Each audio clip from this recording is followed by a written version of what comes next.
Au bureau de design de Forrester, Hope annonce à Zund que c'est leur tour après le lancement de la ligne de parfums et de bijoux. Il lui fait remarquer que c'est sa ligne. Mais Hope est trop occupée pour l'écouter, pensant au succès du lancement. Lorsque Zund évoque le lien entre Daphné et Carter, Hope affirme qu'ils travaillent bien ensemble. Hope est heureuse que Zund perçoive le lien entre les deux, mais Zund souligne que Carter ne semble pas aussi heureux de leur victoire qu'il devrait l'être. Hope semble essayer de le convaincre que Carter ne travaille qu'avec Daphné, mais même elle commence à douter. Hope conclut un appel téléphonique et Zund demande s'il s'agit de nouvelles récompenses pour le nouveau parfum. Zund répond que le parfum est spécial, tout comme Daphné. Hope confirme qu'elle est spéciale. Zund insiste sur la réaction peu enthousiaste de Carter face à ses succès. Hope estime que tout le monde n'est pas d'accord avec ce qu'ils ont fait pour assurer la réussite de l'entreprise, et la vision de Carter les guide. Elle aimerait que Zund soit aussi enthousiaste. Car il en fait partie. Elle est également convaincue que Daphné est un élément clé de leur avenir. Zund voit bien que Hope est une grande fan de Daphné, et elle affirme que Carter l'est aussi. Elle affirme que Daphné est indispensable pour l'entreprise et qu'elle en changera l'orientation.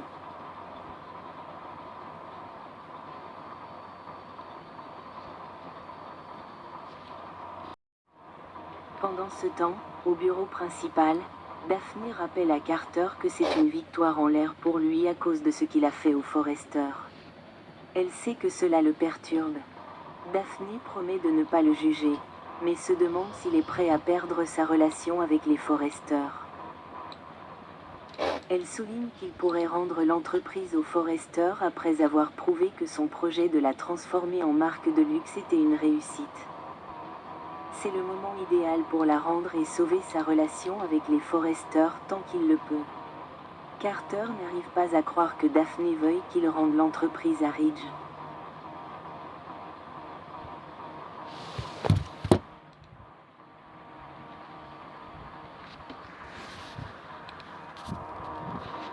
Elle le conduit devant le miroir et lui demande ce qu'il voit, lui conseillant d'être honnête avec elle.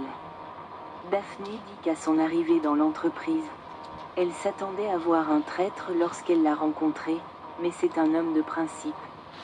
Carter affirme que les Forrester ne seraient pas d'accord. Mais elle affirme que la marque d'un grand leader est de savoir quand dire quand. C'est le moment de conclure un accord avec les Forrester. Il demande quel genre d'accord il pourrait conclure. Et elle propose de proposer à Ridge et Steffi de conserver Hope for the Future en échange du contrôle de l'entreprise. Carter semble perplexe et ne sait pas comment réagir aux propos de Daphné. Elle lui demande si elle a outrepassé ses limites, mais il dit qu'il la remerciera infiniment pour ses conseils. Il ajoute qu'elle n'est pas la première à lui suggérer de rendre l'entreprise au Forrester. Daphné lui demande si Hope lui a dit de le faire, et elle lui rappelle que ce n'est pas à cause d'elle. Elle dit que c'est un homme bien et il ajoute qu'elle a l'impression de lire dans son âme. Il pensait que ce qu'il avait fait à Hope était justifié. Elle le qualifie d'homme bien et se penche pour l'embrasser tandis qu'Hope ouvre la porte. Hope se détourne, cherchant une solution. À la maison de la falaise, Taylor n'arrive pas à croire que Finn et Poppy étaient ensemble et qu'elle a abusé de son neveu. Steffi dit que ce n'est arrivé qu'une fois, et que Poppy est tombée enceinte d'une fille. Steffi révèle que Luna est la fille de Finn. Elle fond en larmes sous le regard choqué de Taylor. Taylor refuse de croire que Luna est la fille de Finn. Steffi n'y croyait pas non plus. Taylor demande quand cela s'est produit. Et Steffi répond que cela a commencé lorsque Finn commençait l'université et que Poppy était là pour le surveiller pendant que ses parents travaillaient.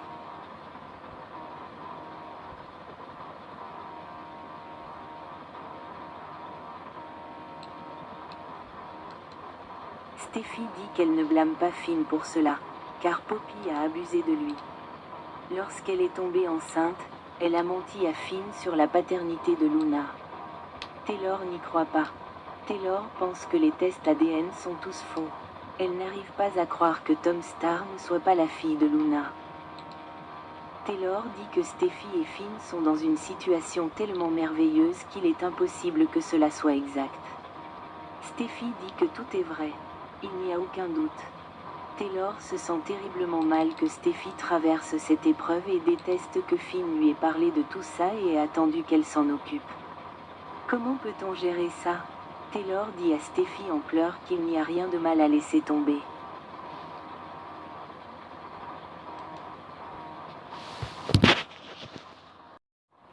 Chez Bill, Luna demande à Finn comment il l'a trouvée. Luna demande comment Finn l'a trouvée, mais il a besoin de savoir comment elle est là. Luna dit qu'elle et Bill ont un lien à cause de leur passé commun. Finn n'arrive pas à croire que c'est Bill qui l'a fait sortir de prison après qu'elle a tué 2 personnes et enlevé Steffi. Luna comprend la colère de Finn, mais elle veut savoir pourquoi il est là. Luna se demande si Finn est là pour la renvoyer en prison. Et elle n'arrête pas de répéter qu'elle sait qu'elle a tué 2 personnes et failli tuer Steffi, et qu'elle a honte d'elle-même.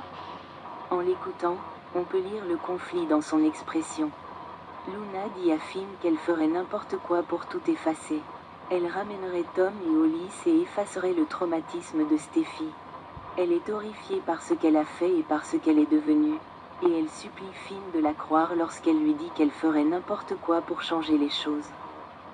En tant que cousine, dit-elle, elle aimerait que Finn la croie. Il la connaît mieux que quiconque. Luna confie à Finn qu'elle sait qu'il se demande si elle a la moindre pudeur.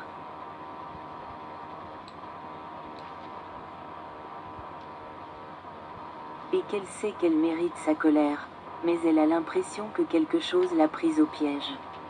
Elle a tué Tom Star, son propre père. Elle admet qu'il ne s'est jamais senti comme son père. Mais Finn souligne qu'il n'a jamais eu l'occasion de la connaître. Luna dit que Poppy l'a éloignée de Tom, mais quel genre de père ne se bat pas pour sa fille? Elle dit que son enfance instable en est la cause et qu'elle aurait aimé que quelqu'un la sauve. Je ne savais pas, s'écrie Finn en la serrant dans ses bras.